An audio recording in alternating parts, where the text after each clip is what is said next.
про жизнь. Свет в моем окне, как он нужен мне. И действительно, без него никак, но я бы обошелся без него и поспал еще часика 3-4, но пора вставать. Если я не хочу опоздать на свой Аэроэкспресс в аэропорт Шереметьево, дособирать, так сказать, свои вещи, упаковать их в этот чемодан. Как вы заметили, я взял чемодан побольше, потому что дома меня не будет почти месяц. Дальше я пойду схожу на завтрак, который я вам чуть позже покажу.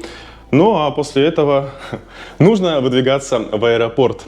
Друзья, мне доброе, бодрое утро, а всем вам доброго времени суток. Меня зовут Артем, и по приглашению местной власти Республики Ингушетия я лечу на мероприятие, которое пройдет завтра, 28 сентября в городе Сунжа, и оно приурочено к столетию государственности Республики Ингушетия. И, конечно, такое событие я пропустить никак не мог. Ну, я думаю, мои постоянные подписчики ингуши обрадуются такому событию, потому что я буду показывать не только это мероприятие, но еще покажу немного жизни в одной из самых гостеприимных и красивых республик на Северном Кавказе, потому что Ингушетия – это жемчужина Северного Кавказа. Ну а перед просмотром, как всегда, поддержите меня лайком, подписывайтесь на мой канал, нажимайте на колокольчик, делитесь своим мнением у меня здесь внизу в комментариях. Думаю, что будет интересно. Ну а сейчас я покажу вам свой путь. Никуда не уходите.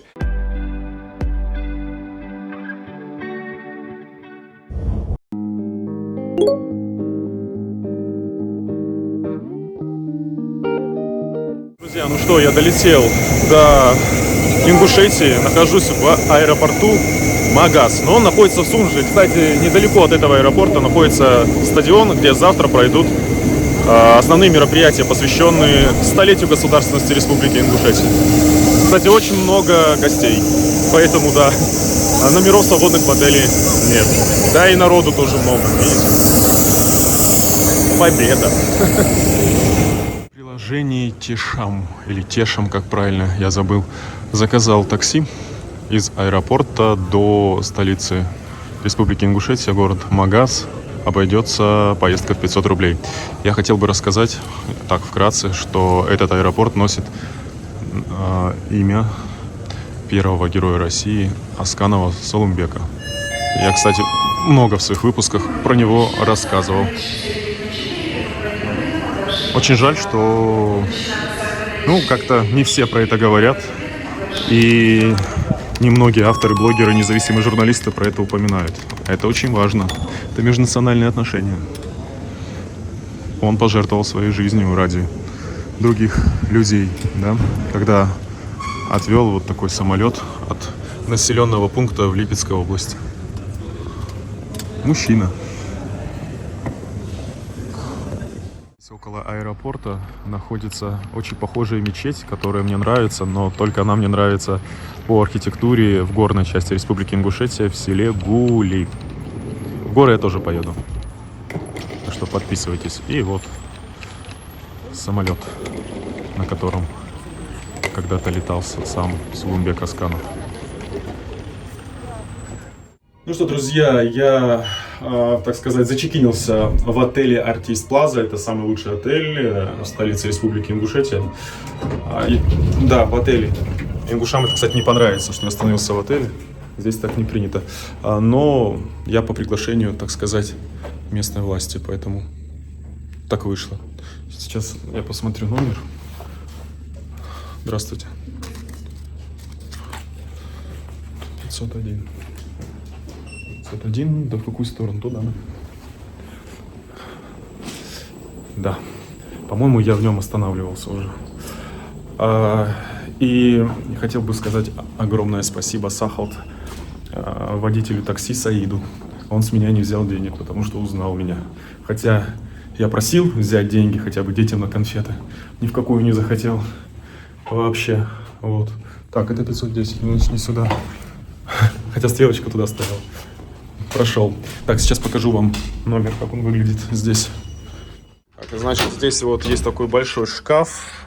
Холодильник. Правда пустой, мышь повесилась. Бара, значит, здесь нет. Так, шкаф для вещей, сейф для золота. Ну, у меня тоже нет золота. Но зато есть там ноутбук и так далее. Ценные вещи, которые нужно хранить именно в сейфе, чтобы потом не было претензий. Тапочки. Это что такое? Салфетка для обуви. Первый раз такой вижу. Круто. Так, ну и все. Ну, большой вместительный шкаф. Так, сразу.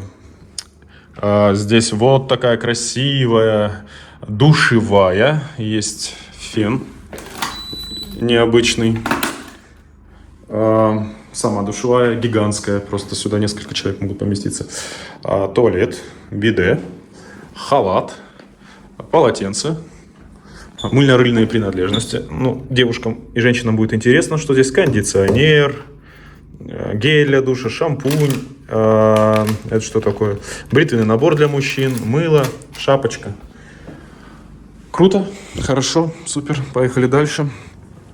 Ну и роскошная комната. Посмотрите, какая гигантская кровать.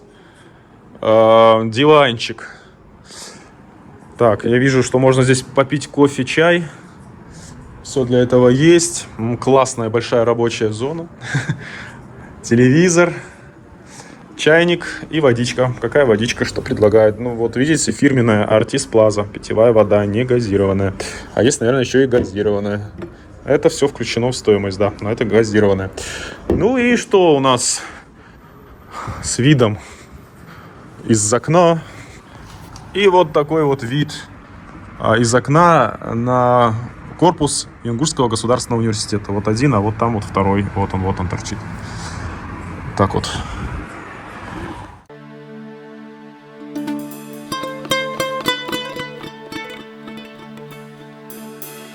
Хороший номер, хороший отель. Я счастлив, доволен.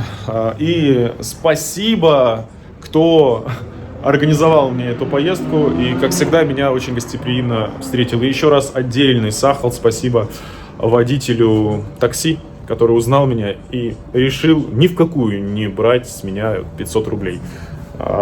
Ну, знаете, я понимаю, что люди меня уважают за то, что я делаю, но рабочей минуте строгий счет.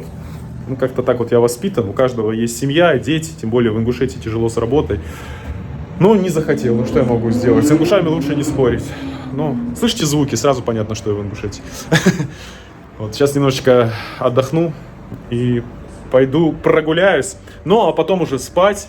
И утром я, как вы знаете, отправляюсь на мероприятие в город Сунджа, приуроченное к столетию Республики Ингушетия. Так что никуда не уходите, подписывайтесь на мой канал, поддержите лайком и делайте репост, делитесь этим видео со своими близкими, родными, друзьями, кому будет интересно посмотреть.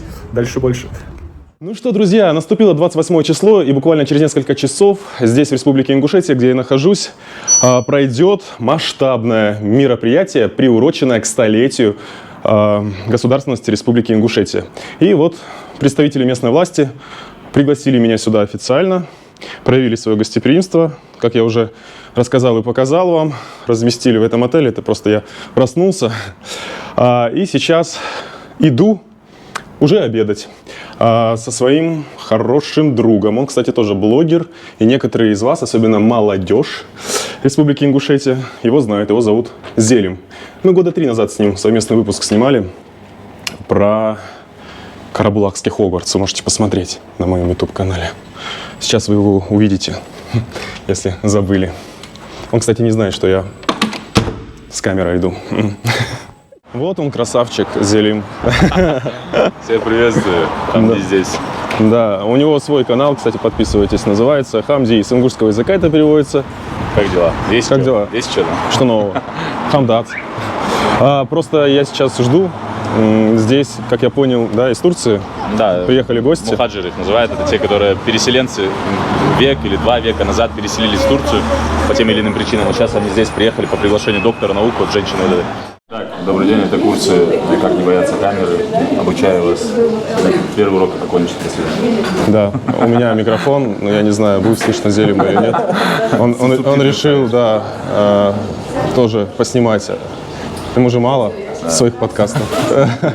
Поэтому... Кстати, это гость нашего завтрашнего подкаста.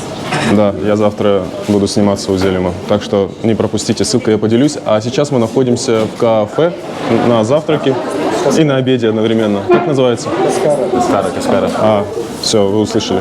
А еще не получилось взять интервью у так называемых ингушей, которые проживают в Турции. Не захотели. А я без спроса ничего не делаю. На нет, сюда нет. И просто мне хочется обратиться ко всем ингушам, которые меня смотрят, постоянным подписчикам. Если вот так вы мне будете дальше отказывать в съемках, то, в принципе, ничего хорошего из этого не выйдет, потому что про свою историю должны рассказывать вы мне. Это правильно. А не я из учебников или из книг. Так лучше, и людям будет намного интереснее смотреть. А то получается действительно, как будто я проплаченный. Мне тут заплатили, тут что-то сам ходит, что-то сам снимает, а ингушей в кадре нет. Ну, Зелим-то, понятно, тоже блогом занимается. Ну, не только блогом. У него там спорт. Продаю людей, бананы. Да. Оказывается, ты не в Магасе живешь, где-то в Галашках. Об этом завтра поговорим. Хорошо. Вот, поэтому так. Так, ну вы никуда не уходите, подписывайтесь. Лайк. Дальше мероприятие. Все, я собрался. Буквально через час начнется мероприятие. Еду в город Сунжу. И да, на мероприятие без паспорта и без пригласительного не пропускают. Там в целях безопасности строгий так называемый фейс-контроль. Но от Магаса до Сунжи ехать примерно около часа, наверное. Это там, где аэропорт находится, то, что я в начале этого видео показывал.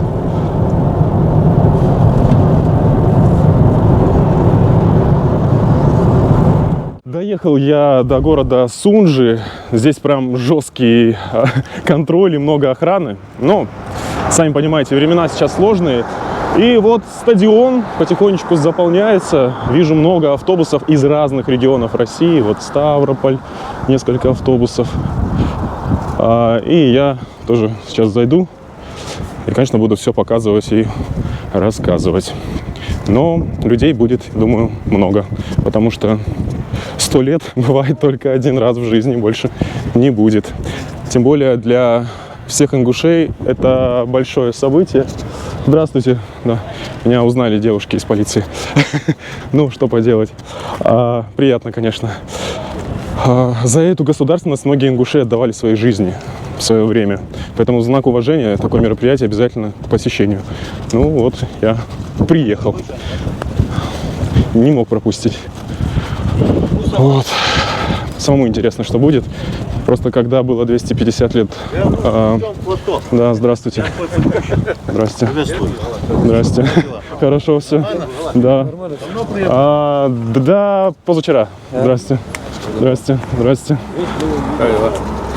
А вы ССО или здесь охраняете? Охраняете, да? Да, просто. Ну, молодцы. Лечил здоровье свое. Поэтому... меня из Украины заблокировали. Да. Но я же патриотизм. Они меня не любят, я в списке миротворец. Что делать? Поэтому так. Все. Да, все хорошо. Все, здоровье, да. Спасибо. Сахалт. Вот такие дела, видите. Вот такие ребята меня поддерживают. Так что имейте в виду. Поэтому я ничего здесь не боюсь. И ночью гулять тоже не боюсь. А то некоторые считают, что если я иду один ночью, то это небезопасно. Поверьте мне, еще как безопасно. Я умею себя вести. Вот, кстати, центральный стадион города Сунжи. Его украсили. Ингушские башни. Кстати, в горы я тоже поеду. Ну что, никуда не уходите, подписывайтесь, лайк. Дальше уже буду показывать вам подготовку к мероприятию и сам концерт. Добрый вечер, страна! Добрый вечер, Ингушетия! 7 июля 1924 года постановлением в ЦИК была образована Ингушская автономная область в составе РСФСР. Указом президента Российской Федерации был подписан указ о праздновании в 2024 году столетия со дня образования Республики Ингушетия. В эти дни в адрес главы Республики Ингушетия и всех жителей нашего прекрасного края Поступают поздравительные адреса, в том числе от президента Российской Федерации Владимира Владимировича Путина, председателя Совета Федерации Федерального собрания Российской Федерации Валентины Ивановны Матвиенко, уполномоченного по правам человека в Российской Федерации Татьяны Николаевны Москальковой.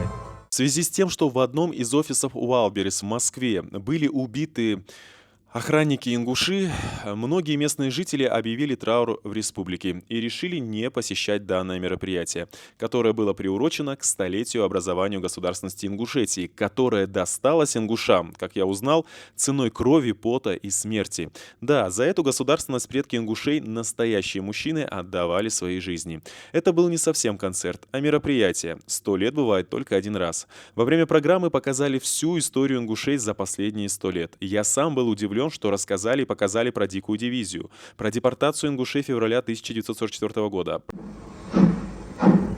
Земле Ингушетии пришлось тяжелей втройне.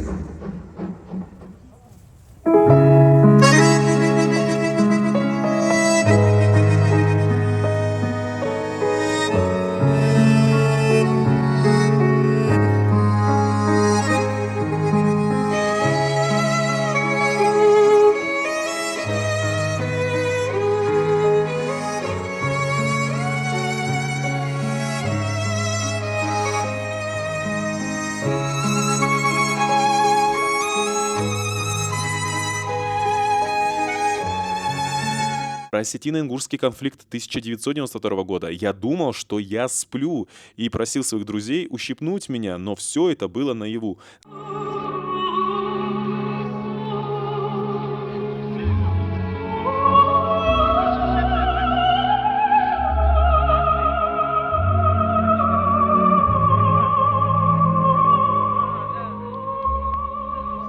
Наконец-то местная власть перестала обходить стороной важные события для ингушского народа и стала их освещать.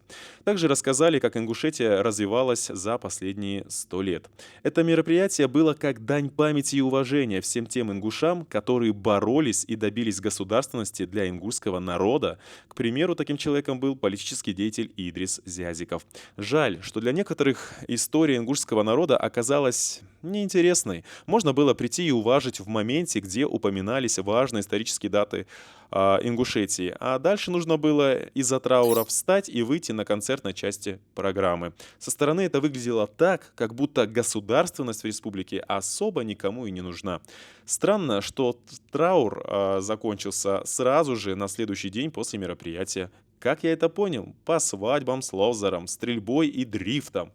Бог всем судья, а я отвечаю за себя. Я очень благодарен за приглашение. Мне удалось окунуться в атмосферу и историю ингушского народа, в несправедливую и сложную моментами жизнь своих настоящих друзей.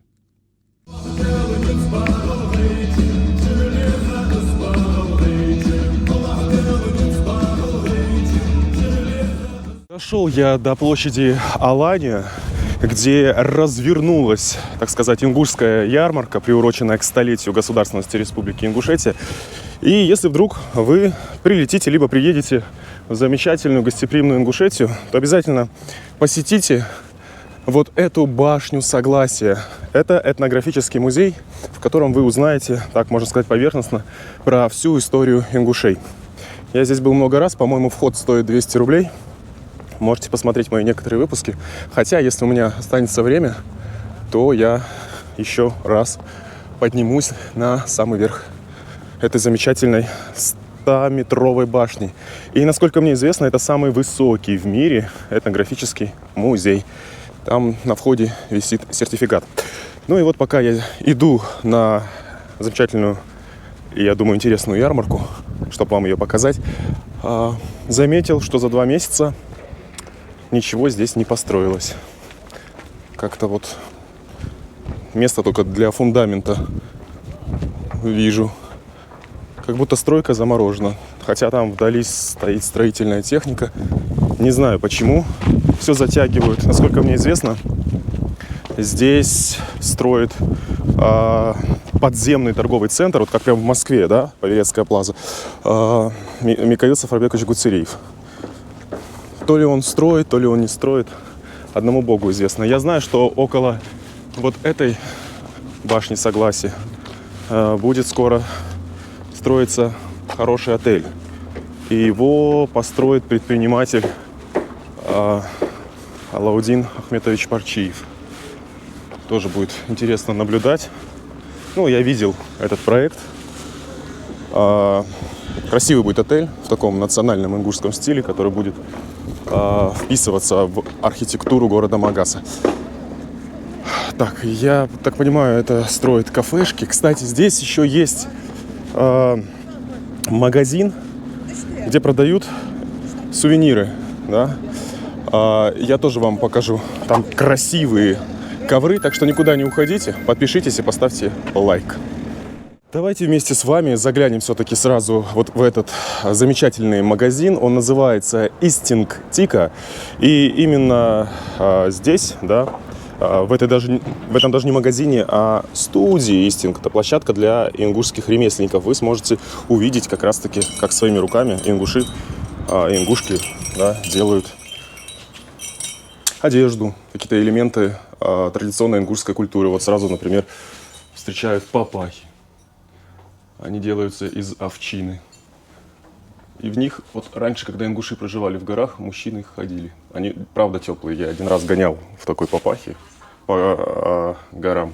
Так, вижу горный мед Ингушетии. Скорее всего, этот горный мед делает Хамза Хамхоев.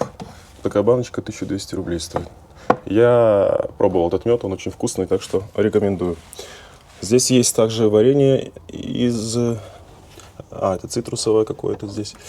Облепиха. Облепиха ваша? Это Хамза. Да, Хамза делает. Значит, да, Хамчиев, это мой хороший друг, приятель и подписчик. Облепиха растет в горах. Я ее лично сам срывал, кушал. Очень тоже вкусная. Я люблю просто еще облепиховый чай. Ну и вот здесь разные есть кружки, сувенирная продукция. Вот горец ингуш, горянка ингушка. И знаете, что самое здесь интересное? Ингуши отличались как раз-таки тем, что ткали, наверное, так правильно сказать, валяли, да, из войлока, да, шерсть овчины. Вот такие ковры, да, это истинг, да. И насколько мне известно, вот эти узоры, так называемые, это не просто узоры, они, да, обозначают. Ну, я просто вот интересовался орнаментом ингушей, это называется орнамент. И я думал, что это просто красивый узор. А вот здесь, если вот сейчас я буду правильно говорить, если что, тот, кто это знает, поправит меня в комментариях. Вот эта часть, это типа дерево, жизнь, то есть плодородие, да, корень, вот не забыл. Так, вот на этом истинге изображена карта Республики Ингушетия, какой она должна была быть. Я не стесняюсь про это говорить. Вот видите, написано Буро и Ангушт. Начну с Ангушта. Сегодня это селение названо Тарское по причине того, что в 1944 году, когда ингуши депортировали с их исконно исторических земель, вот эта часть земли, да, она была передана и до сих пор не вернули ее ингушам, даже после того, как приняли закон о реабилитации репрессированных народов. Некоторые провокаторы начинают говорить, что я разжигаю межнациональную рознь и обманываю, но именно в Ангуште более 250 лет тому назад ингуши подписали добровольный договор с Российской империей, да, о добровольном вхождении их народа в состав России. Это было здесь. И свидетелем был Гюльденштейн. Так что давайте вы меня не будете в заблуждение заводить. Буро — это Владикавказ. Ингуши его так называют. А осетины его называют Дзаудзикау. А еще раньше этот город носил название Орджоникидзе. И, кстати, в свое время, там, когда были политические распри, по-моему, Сержева его звали, или Сергио как-то, Орджоникидзе. Да, Серго. Его ингуши скрывали, прятали в мужичах. Да, вот я про это знаю, надо будет как-нибудь посетить это село.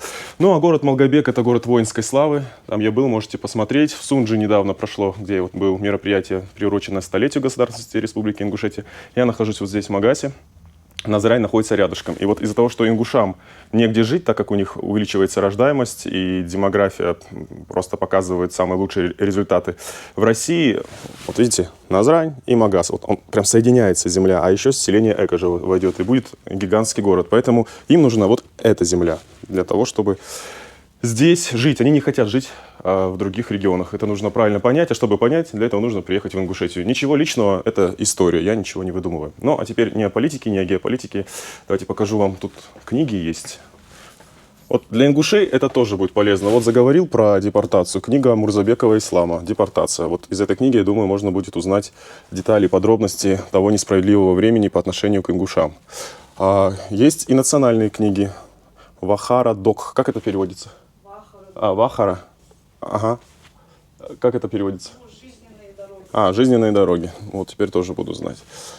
Значит, можно еще и на ингушском, да, почитать. А то говорят, что все обрусели, русский язык все только знают, ингушский забывают. Кстати, неправда. В Магасе я вот сейчас шел, и много студентов пошли на эту ярмарку, которую мы с вами посетим чуть позже, так что не уходите никуда, не переключайтесь. Все говорили на ингушском, так что ерунда. Русский язык тоже нужно знать. Можно еще английский знать, французский для развития. Это Идрис Базоркин «Из 7 веков». Такую книгу я прочитал, и именно из этой книги вы сможете узнать про всю историю ингушей, особенно про жизнь в горах, ту нелегкую. Тут главный герой Калой. Вот. Это ингушское известное имя. Так, вот ингуши и их соседи в трудах немецких исследователей. Слушайте, так здесь полная коллекция собрания. Так что если кому-то интересна история ингушей, то вам сюда. Очень интересное название у книги, прям триггер. Мальсагова «Не виновата я, что родилась ингушкой». Скорее всего, в этой книге будет описаны строгие традиции и обычаи ингушей и как должна себя вести девушка и женщина-ингушка. Правильно? Я думаю, так, да. Логично. Для детей есть, пожалуйста, детские книги, яркие. Вот, это для того, чтобы они изучали свой родной язык. Пожалуйста, я не обманываю. Вот цифры на ингушском языке. Причем очень интересно. Я думаю, не все даже ингуши знают про этот магазин. Тут все с ингушской тематикой. Прописи и так далее. Так что заглядывайте, если будете вдруг в магасе. Так, ну, вижу кинжал. Надеюсь, что его не нужно будет когда-нибудь применять. Лучше договариваться миром. Касаемо того же земельного вопроса, да, дипломатией. Это будет правильно. Мы живем в 21 веке. Хватит уже конфликтовать и так далее. Так, вижу пояс, или как правильно сказать? Национальные пояса. Да, национальный пояс. Пояс. И раньше, когда и женщины, и мужчины проживали в горах, должна была быть у девушек талия 90-60-90 как раз, и у мужчин. Почему? Потому что они жили в высоченных башнях. И были разные праздники, да, там разжигали сигнальный белый огонь. И чтобы разжечь этот огонь, нужно было забраться на самый верх, а для этого нужно было быть стройным. Плюс на ингушей каждый раз нападали кочевые племена. И получается так, что если бы они были полными, не в обиду сейчас мужчинам, потому что многие, да, с арбузами ходят, так что убирайте этот арбуз, нужно было быстро передвигаться по горам. Ну и, в принципе, не было животов, потому что ингуши, я же говорю, жили в этих башнях, в горной местности. Вот таких подобных, это свечи. И там невозможно было стать толстым, потому что жизнь движений. Ну и плюс, это не просто была жизнь, а даже выживание. Так как там было мало плодородной земли, их пластами иногда заносили. И вот в книге «Из 7 веков» про это описано, как вот однажды случилось горе, сошла сель, и все плодородные земли, они, в общем, спустились вниз. И да, весь урожай потеряли. Это было большое горе и трагедия, потому что, ну, целый тейп. На год они оставались без еды. Да, вот как раз я заговорил про пшеницу, вот здесь, пожалуйста. И вот остались без еды. А это плохо. Вот так, немножко вас я в экскурс ингушской истории вел и показал вот этот замечательный магазин. Так что приходите, это не реклама, меня сюда никто не приглашал. Вот здесь есть свидетель, я просто проходил мимо. Не первый раз прохожу мимо. Просто он был закрыт. Я вечерами здесь бываю, а тут решил и ярмарку посетить, и заодно сразу вот заглянуть. Ну, посмотрите, как все красиво сделано. Это разные украшения. Это бижутерия, да? Угу. Вот, я думаю, мужчинам понравится вот такое. Это классный подарок. Так что заглядывайте. Если вы не знаете, что дарить близким и родным, смотрите, как классно. Я думаю, будут даже носить. Да, даже если в машину повесить. Вот. Такие дела. Все. Так, сейчас я иду на ярмарку, которую еще не закрыли. Она с 27, по-моему, да, числа здесь у вас? Да, сегодня последний. Последний день. Вот видите, как мне и вам повезло. Не уходите, с вас лайк. Здравствуйте! У нас проходит международный фестиваль народного творчества и ремесла «Край мастеров». На нашей площадке присутствует более 24 представителей. Из них 10 представителей из соседних регионов. Это у нас ЛНР, ДНР, Чеченская республика, а также наши местные мастера, которые представляют культуру нашего народа, представляют культуру соседних регионов. Прямо сейчас на площадках у нас проходят мастер-классы. У нас отведено 2 зоны для проведения мастер-классов. Здесь проходит кузнечное дело. Один из известных ремесленников Адам Галаев. Прямо сейчас вы можете наблюдать за его работой. Очень-очень интересно все проходит. Вот эти инсталляции, которые стоят на столе, это все его рук дело, золотых рук. Также у нас здесь проходят мастер-классы по художественному ремеслу, по изготовлению игрушек. Можете увидеть вот это большое скопление школьников, детей, которые активно принимают участие. Также, опять же, во второй зоне у нас проходит мастер-класс по войлочному мастерству. Только что посетил Истинг магазин, и там видел Истинги, ковры из войлока, очень красиво. Прямо сейчас вы можете увидеть, как их делают на месте. Вот, вижу. Вот. Замечательно. Да, это у нас гости из Чеченской республики. И Большое салам алейкум, здравствуйте. Мы немножечко, поснимаем, как вы шьете. Вот расскажите, я знаю, что у вайнахов, не будем вас делить, ингуши, чеченцы. Конечно, это правильно. Да, многое про вас снимаю. Был в Казахстане, снимал про депортацию. Был в селении Красная Поляна, где проживают только чеченцы. Вот. Поэтому я за дружбу народов и за братство. Хоть я и русский, но я за вас очень рад, что вы дружите. Вот расскажите, пожалуйста, это ведь не просто, вот я рассказывал буквально в магазине Истинг, это ведь не просто узоры, для красоты. Это тайнопись, это национальный ковер, чеченский традиционный войлочный коврик, который называется Истанг. Вот орнамент, он, конечно, это вот тайнопись является, тайнописью. Способом вот этих орнаментов в трудные времена люди передавали какую-то информацию. Вот каждый вот крючочек, завиточек, любой элемент из этого целостного орнамента – это письменность, тайнопись. Вот. Читать умели не все. Это люди, которым предназначался вот эта письменность. Они реально умели читать, и они владели вот этой тайнописью, вот, секретами вот этой тайнописи. Так что поэтому, получается, орнаменты есть и у ингушей, и у чеченцев у вас вместе, да? Объясню моим подписчикам, почему вот так культура ингушей и чеченцев, она пересекается, а то немногие поймут. Просто раньше же была по истории Чечено-Ингушетия. И у нас все. Да, и вы соседи. Да, у меня родственные, это братские народы. У нас мы ничего до сих пор не делили, хотя мы сейчас Ингушская республика тоже отдельно, Чеченская тоже. И тем не менее мы живем вот как братские народы. У нас вот родственные связи очень тесно связаны. Вот, например, вот женщина, которая рядом со мной, она замужем за ингуша. Вот обе мастера работают с нами. Это мастера по дереву, по резьбе по дереву. Так что мы каждый год приезжаем сюда с большим удовольствием. Принимают нас здесь очень хорошо. И мы сюда вот реально приезжаем с удовольствием. Это вся наша команда. Да. Сахалт вам за информацию, здоровье. Я просто большой друг для ингушей, я блогер, журналист, но бываю в Чеченской республике и дружу, наверное, знаете такую семью Арсановых. Да, вот, знаем. я дружу с Арсановыми. Это, так сказать, потомки Дэни и Багаудина Арсанова. Вам здоровья и творческих успехов. Да, берегите себя, спасибо большое. дальше что показать? Здрасте. Добро пожаловать. Как вы поживаете? Хорошо. Наблюдаем за вами всегда. Спасибо. Очень приятно, Сахал. что вы у нас в республике, часто бываете, болеете за наш народ. Спасибо. Всего доброго. Да. Всего хорошего. Вам здоровья. Спасибо вам. Замечательно, интересно, кстати, выставка у вас. Сейчас я прям сам с интересом слушал. Думаю, подписчикам тоже Подходите на мастер-классы, принимайте также участие. Да. Хорошо. С удовольствием поделимся. Можете поздравить республику со столетием государственности? Могу, конечно. Да, давайте.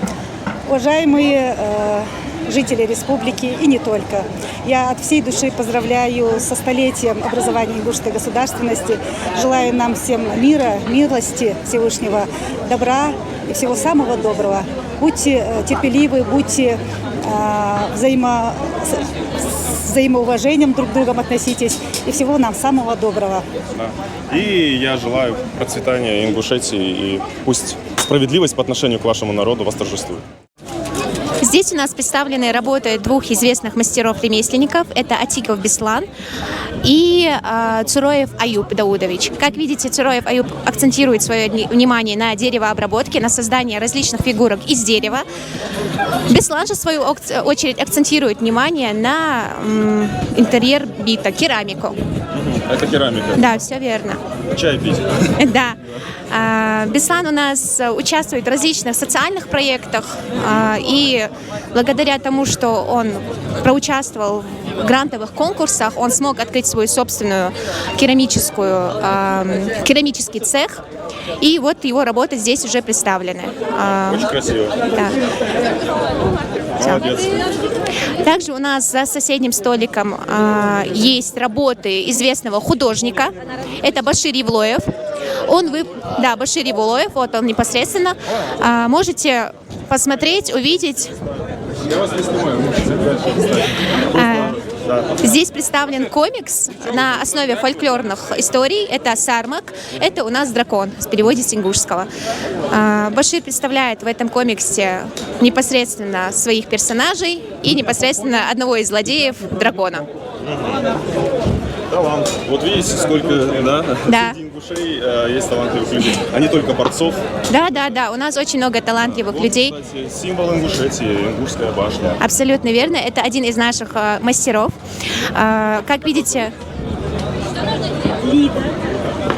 Так, сейчас Амина подойдет. Лида, расскажите о своей работе. Это нашим подписчикам. Смотрите, работа, конечно, непростая, но очень интересная. Могу показать даже вот с чего начинается. Сначала я леплю непосредственно каждый камушек. Это белофарфор, специальная масса для лепки. Слеплю, потом обклеиваю картонное основание, и дальше уже идет формирование рельефа, можно сказать. Дело состоит, как вот сформировала, это шпаклевка, это пеноплекс, достаточно, что в форме. Это первая покраска идет.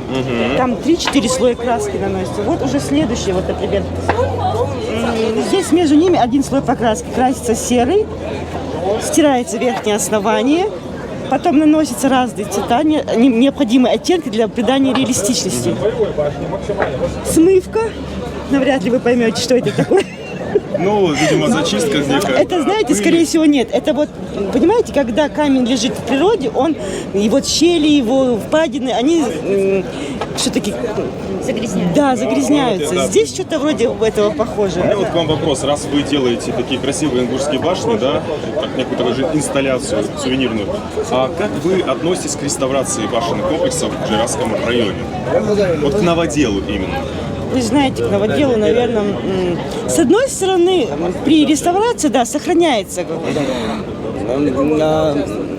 А со временем все равно же все это разрушается, да. Но с другой стороны, меняется все-таки, мне кажется, первобытность. Я не знаю. Знаете, что есть свои плюсы и свои минусы. Теряется ингушский дух, ингушской башни. Да, вот почему-то мне так показалось. Вот, потому что там все равно реставрация идет не точно. Спасибо. И с праздником столетия государственности. Спасибо. Здоровья вам. Вы большая молодец.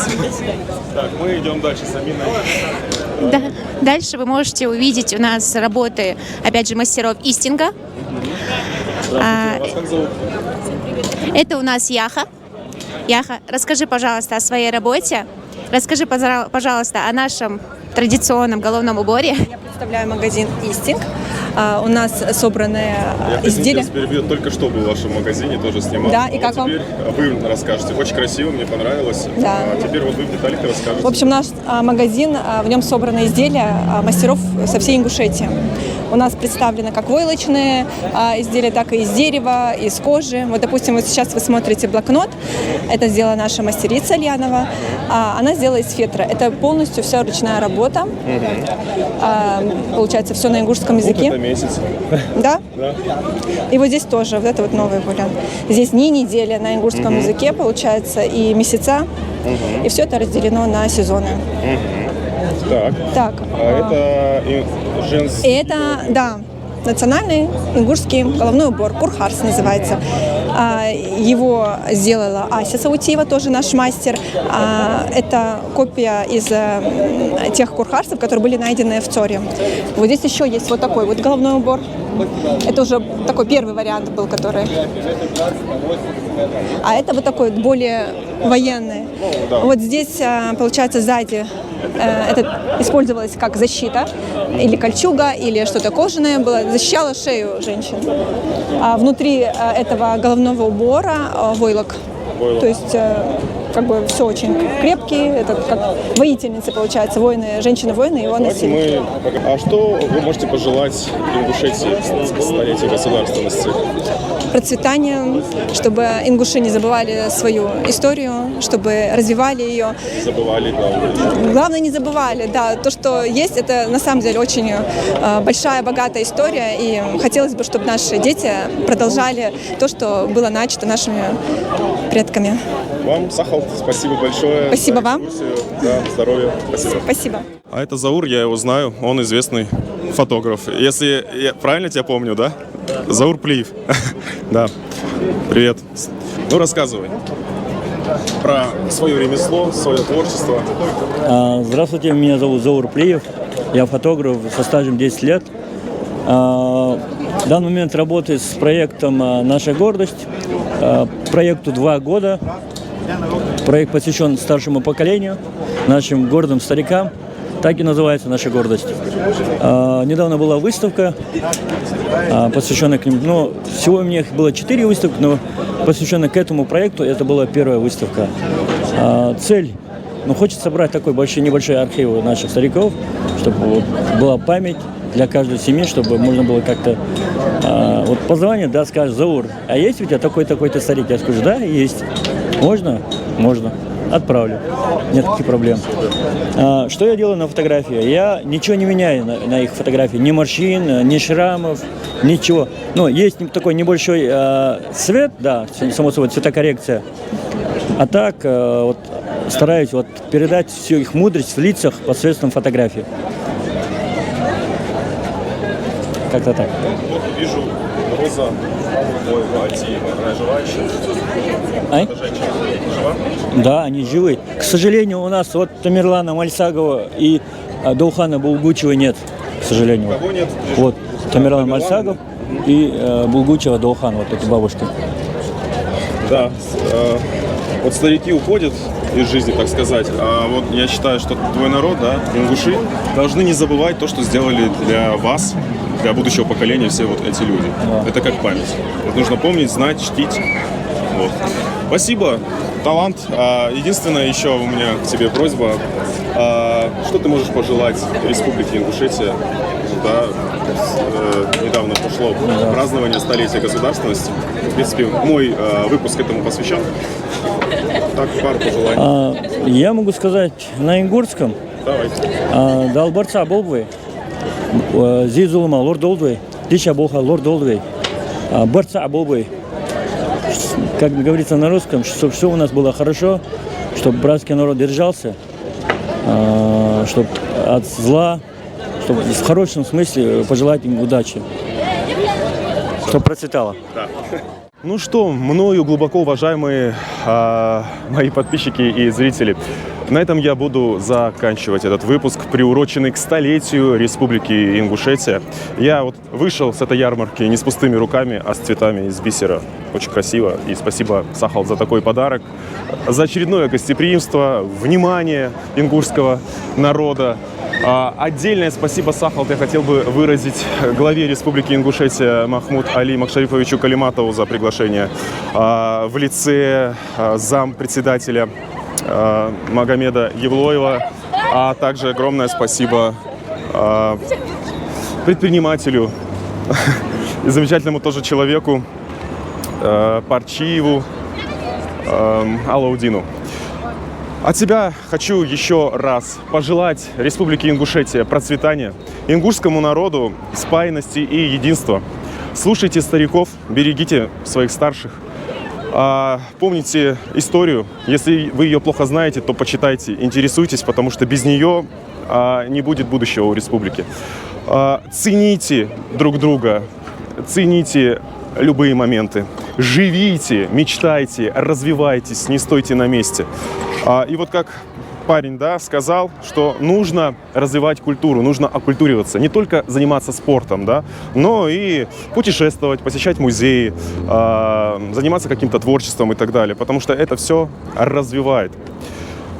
Поэтому не выдумывайте себе там ничего, никого не слушайте, если кто-то говорит, что это плохо, или это не для мужчины, там, танцевать лезгинку, или петь ингушские песни. Все это полная ерунда. Тот, кто так говорит, он просто не хочет развиваться, да. При этом говорят люди, которые любят мордобой за деньги. Я заметил, извиняюсь за грубость, но я человек прямолинейный. Я просто хочу, чтобы Ингушетия шла вперед, а не назад. Не застряла в неком 19 веке. Мы в 21-м, понимаете? Так что процветай, Ингушетия, живи. И пусть, да, вот мы, так сказать, вместе с вами, раз я здесь нахожусь, перешагнули в новое столетие государственности. Пусть исполнится по отношению к ингушам закон о реабилитации репрессированных народов. И к ингушскому народу придет та самая долгожданная справедливость. Храни Бог Ингушетию. Ну, а меня зовут Артем, тот, кто забыл мое имя. Мой канал про путешествия и жизнь тех мест, которые я посещаю. С вами я не прощаюсь. Увидимся в следующем выпуске. Вот меня чуть ли тут не сбили ингуши на черной машине. Все, берегите себя в эти нелегкие времена. Увидимся. Пока.